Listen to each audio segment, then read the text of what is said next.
Nah, hello teman-temannya Ponti Trip.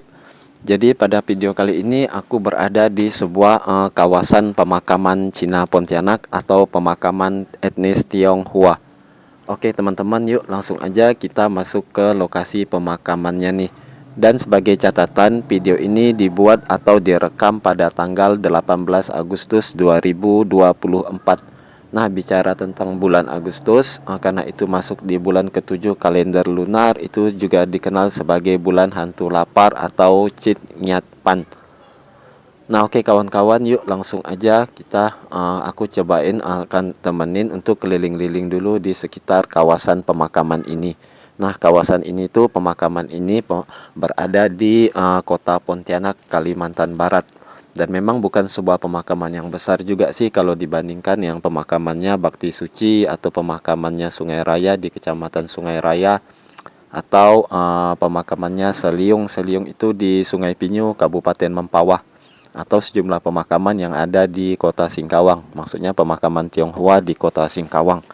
Nah, oke kawan-kawan, yuk. Nah, ini dia sejumlah pemakamannya. Ini ada yang sedikit bersih, ada yang sepertinya mungkin habis setelah didatangi oleh para keluarga, jadi agak sedikit bersih. Kemudian juga kita masih bisa melihat sisa-sisa dupa pembakaran. Ini ada altarnya untuk Dewa Bumi, mungkin habis bersembahyang juga ya teman-teman. Nah, oke kawan-kawan, yuk kita lanjutin lagi keliling di sekitar pemakaman ini. Oh ya teman-teman, itu sekitar beberapa bulan lalu itu sempat heboh juga mengenai pengerusakan makam Tionghoa di Kecamatan Sungai Raya, Kabupaten Kuburaya. Itu yang kalau tidak salah yang mereka ambil itu adalah besi cornya. Terus kemudian tahun lalu juga terjadi aksi serupa, yaitu perusakan makam Tionghoa, tapi yang diambil kayunya teman-teman. Itu sebenarnya sangat disayangkan sekali ya kawan-kawan. Mungkin punya alasan lain, mungkin mereka motif ekonomi atau apa. Tapi sedikit catatan, kalau kalian berpikir di makam Tionghoa itu masih ada barang berharga, itu kalian salah besar teman-teman. Bahwa tradisi itu sudah banyak yang ditinggalkan dan tidak dijalankan lagi. Kebanyakan kalau uang yang dibakar itu, kimcia itu uang-uangan kertas sebagai bekal arwah di alam akhirat nanti.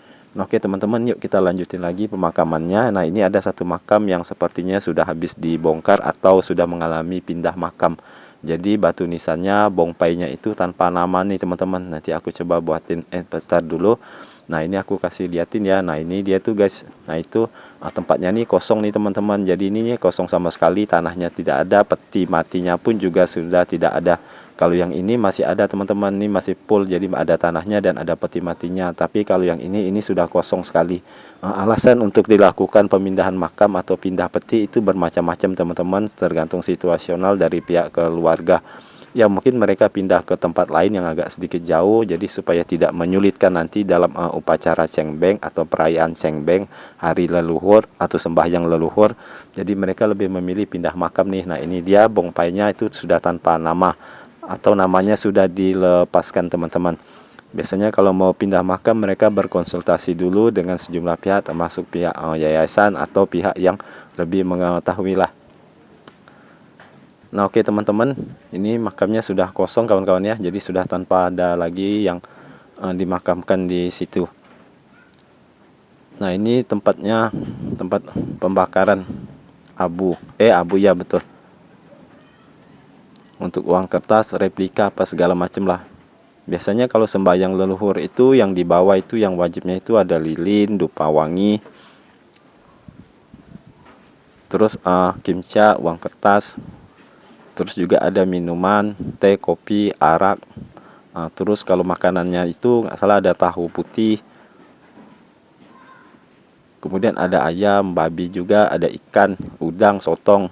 Jadi kalau ayam itu melambangkan langit, babi melambangkan bumi, ikan, udang, sotong melambangkan lautan atau air. Nah, oke teman-teman. Terus juga ada membawa sejumlah makanan lainnya, mungkin yang disukai oleh almarhum semasa hidupnya dulu. Dan juga ada membakar sejumlah replika juga. Ini juga habis didatangi nih teman-teman. Ini masih bersih sekali, kelihatannya sangat bersih. Terus itu masih ada sisa dari dupa-dupa wanginya di sekitar situ. Ini altar untuk Dewa Bumi yang berfungsi sebagai dewa penuntun dan pelindung perjalanan roh dari alam akhirat ke dunia. Nah, oke teman-teman, kita lihat komplek pemakamannya ini seperti ini. Ada sedikit perumahan warga, itu rumah warga di sekitar sana teman-teman. Itu dari sana ke sana perumahan warga, tapi itu jalannya itu sepi teman-teman. Jadi memang tidak banyak yang berlalu lalang ya kawan-kawan.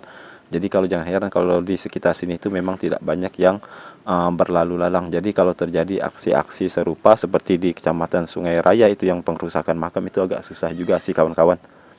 Nah, oke teman-teman, ya coba lanjut dulu ke kawasan sana. Tadi ada sejumlah makam yang sepertinya habis didatangi. Jadi itu ada masih sisa-sisa kertas tabur 5 warna. Biasanya teman-teman kalau dalam sembahyang leluhur itu banyak yang dari jauh datang teman-teman, dari jauh datang. Terus di bulan ke-7 juga untuk jadwalnya itu kalau Cheng Beng atau King Mingcha, King Mingche tadi guys, itu dari tanggal 1 sampai tanggal 15. Terus untuk Cioko juga tanggal 1 tanggal 15 jadinya Pak, itu di bulan hantu. Jadi ada jadwal-jadwalnya untuk pergi sembahyang kubur. Nah, ini ada juga yang habis didatangi, ini masih penuh nih teman-teman nih. Anda kamu bisa lihat sendiri itu kan altar untuk Dewa Buminya itu masih ada sisa bekas dupa pembakaran. Dan di sebelah sana juga ada tuh kawan-kawan tuh yang masih yang aku tunjukin yang masih warna kuning tuh masih bersih. Jadi habis dikunjungi oleh pihak keluarga. Nah, ini dia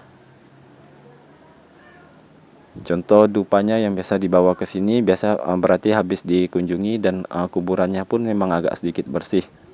Di bagian beranda depannya itu jadi ada altarnya, terus ada meja altar, tempat nyimpan sesajen persembahyangan juga. Namun sayangnya ada juga beberapa makam itu yang sepertinya memang kurang terawat, mungkin sudah lama tidak dikunjungi oleh pihak keluarga, atau ada alasan-alasan tertentu juga, mungkin mereka punya kesibukan lain atau sudah tidak memiliki garis keturunan dan lain sebagainya.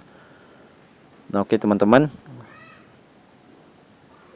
ini tadi aku mau coba keliling kemana dulu, aku liatin dulu komplek pemakamannya. Memang sih tidak sebesar kalau yang di Tangerang itu, aku taunya tanah gocap, itu yang ada sudah zaman era Belanda, terus tanah cepek. Nah, kalau sana ntar guys, aku mau coba ke sana, tadi muter masih lihat-lihat dulu kondisi pemakaman di sekitar sini.